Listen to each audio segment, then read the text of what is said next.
Hello, my name is Amy. I'm a volunteer with the League of Women Voters. We're here for the Video Voters Guide, and we're going to be asking candidate Richard Devlin some questions. He is a candidate with the Secretary of State office in the upcoming Oregon primary. So, you ready to get started? Yes. All right. So, the first question is definitely a softball. We just want some basic information about your background and what led you to run for this office.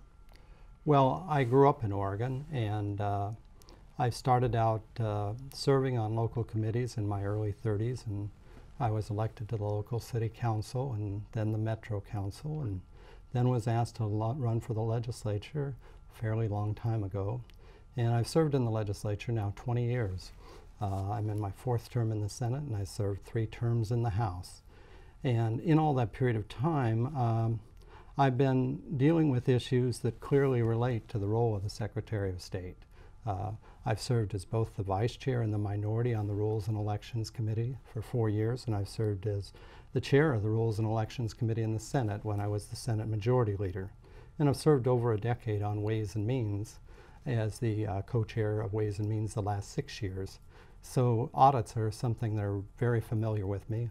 And in addition to that, I've served on 2 different audit committees as the co-chairs of those committees for the last 7 years approximately. Great. Thank you. What could you do as Secretary of State to ensure campaign contribution transparency to the public? Well, first of all, I think the question that you're asking is transparency.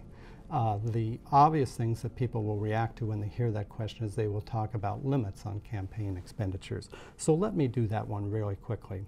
First of all, like I think all of my colleagues on the Democratic side, I think one of the worst decisions that the U.S. Supreme Court ever made was the Citizens United decision.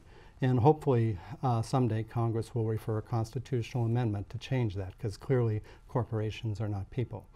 But most people don't recognize that Oregon actually has no limitations on its contributions and expenditures. It hasn't had any for decades. I was one of the last people to actually be under a period of campaign finance reform in the '96 election, and that was an interesting time. But the issue of transparency is a little bit different than the issue of limiting contributions. That issue is, does the public clearly have the ability to know where contributions are coming to a candidate, who is actually contributing? Oregon has one of the better systems in the United States for this. It is actually one of the most easily accessible systems. However, it has some difficulties, and I think that real difficulty is something the Secretary of State could deal with.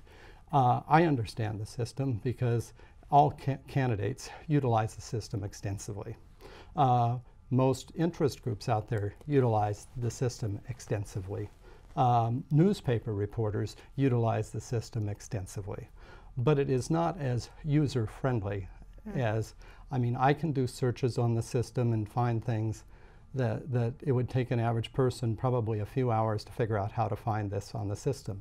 And I think there's some things that could be done. So if a person wanted to simply make some fairly direct queries, like who are the top 10 contributors to this candidate, that's something that could probably be put into the system. You probably would want this system, with this system clearly still accessible to the public, but you'd want the public to actually have another system where if they just wanted to ask general questions, who are the primary contributors to that candidate? How many individual contributors do they have? Like, how many individual contributors do they have under $100? Just some basic questions. If you want to spend hours and hours on the system understanding everything about it, I think it's good. If you want to actually get very good at the system and start to be able to track expenditures from one interest group to another interest group to one candidate to another candidate, you can do that too. But I think actually making the system a little bit more user-friendly would be something very beneficial to the public. Great. Okay, let's move on. We have just a few more minutes. So the Secretary of State is also a member of the State Land Board. Can you explain what kinds of decisions the Land Board makes and how these impact Oregonians? Well, the State Land Board is one of the oldest institutions in the state that's existed since statehood. And it has a very important role. But sometimes people don't really understand the limits on that role. When we say State Land Board, people get the impression that the State Land Board is responsible for all state lands. That is not true. They're only responsible for those state lands under their control. Most of those are common school fund lands.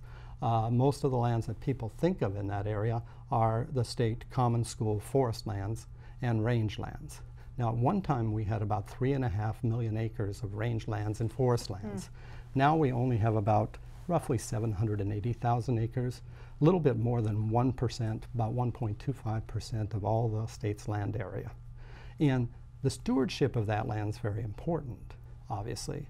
And so I think that is an important role. Protecting the Common School Fund, which is not only to benefit school children today, but one of the underpinnings of that whole program is not to just benefit the generations today, but generations to come. So the stewardship and the fiduciary responsibilities for the Common School Fund are very important, even though that the Common School Fund actually makes up a tiny fraction of total school funding. Actually, less than about 0.5% of state and local funding comes from the Common School Fund. Thank you. Okay. So I do want to ask you, in your opinion, what are some of the most difficult decisions that the Secretary of State will face? Well, one of the decisions I think the Secretary of State will face, and myself in particular, is one of the reasons I'm running for this office in particular is because of my background in Ways and Means and my understanding of the audit process and my belief that there are some things in state government that could be more efficient. Some services could be offered more effectively. And in doing that, the Secretary of State is the chief auditor of the state. And we do fiscal audits, IT audits, information technology audits, and performance audits. But clearly there are going to be times in performance audits when you find things that are not particularly, that don't look that good.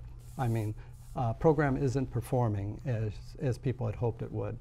Or a new investment the state isn't actually having the level of return that people had. And I think it's incumbent upon the Secretary of State in those situations to clearly identify when there is a problem. And some people are not going to like to have the problem identified. But the Secretary of State at its core is a good government position. That is really the purpose of the Secretary of State.